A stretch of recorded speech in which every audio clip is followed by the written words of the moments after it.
Wan namimatu, dan namimah. Nah, ini kalau namimah itu adalah adu domba. Wa hiya naqlul qawli lil ifsad. Jadi meriwayatkan, menginformasikan sesuatu tapi tujuannya untuk menimbulkan perpecahan, permusuhan, kerusakan. Ini namanya namimah, adu domba. Lihat, itu yang kami sebutkan tadi.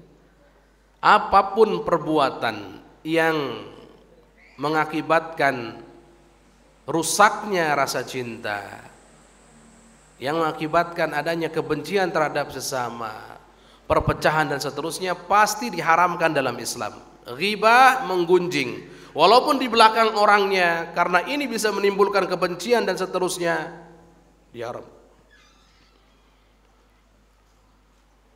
Adu domba, ini juga sama, di belakangnya bisa jadi, di belakang orang yang diadu domba, tapi diharamkan karena ini akan merusak kecintaan, merusak kebersamaan, merusak saling menghargai, merusak semua, merusak kebaikan-kebaikan itu.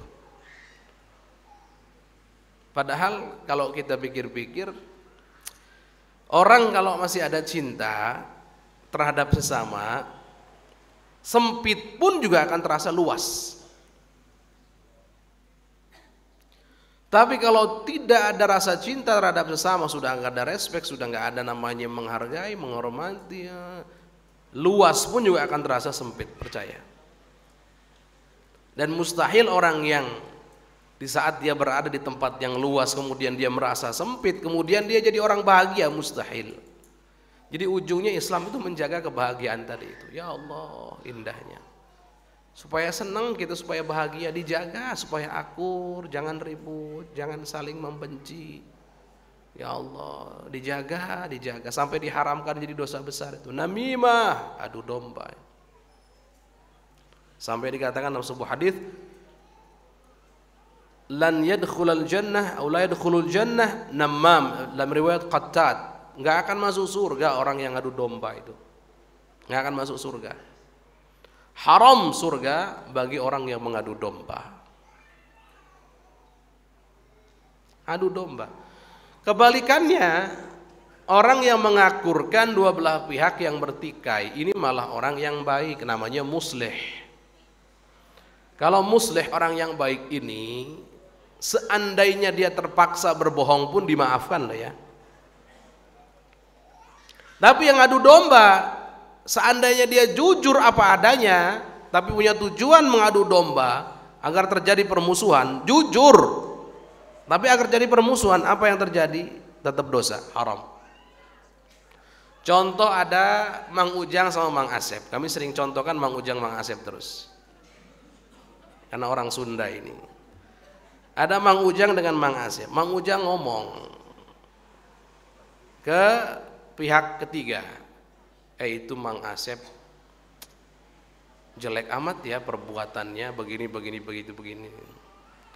Ini pihak ketiga ini menginformasikan kepada Mang Asep apa yang disampaikan oleh Mang Ujang apa adanya. Berarti kan dia jujur, karena menginformasikan apa adanya. Tapi apakah dengan jujur kemudian dia selamat daripada dosa mengadu domba? Enggak. Kalau dia dalam hatinya ada tujuan mengadu domba, atau bahkan tanpa tujuan, tapi dia sudah memprediksi ini akan menjadi fitnah, akan menjadi permusuhan kalau seandainya disampaikan, maka akan masuk dalam wilayah ngadu domba. Naudzubillahi min dzalik. Makanya awas, jujur pun ada tempatnya. Lebih baik, kadang-kadang lebih baik diam daripada jujur itu. Si A ngomongkan si B, si C ngedenger nih.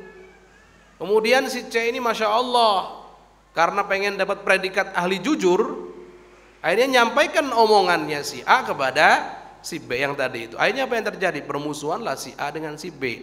Itu namanya orang jujur yang keblinger. Diem kenapa diem? Nggak usah disampaikan, nggak usah. Kenapa? Akan terjadi permusuhan.